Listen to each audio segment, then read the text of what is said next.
day 33, September 1st, 1900 hours. Roll call. The handsome and good-looking Soap? Check. Goofball Dakota? Check. Demolition expert Brian? Check. Recon Patrol Dukes? Check. General Sarge? Check.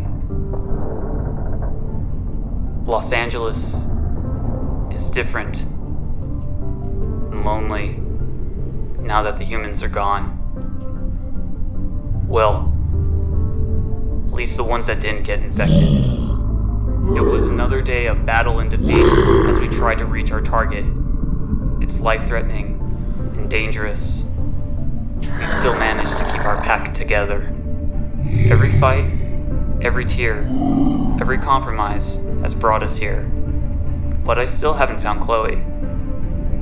She saved me from the streets, and now it's my turn. And to make things worse, there is a new threat.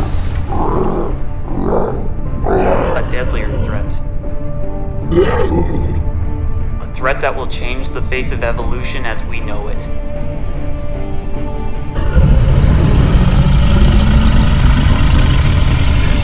It's been so long since I've last saw Chloe.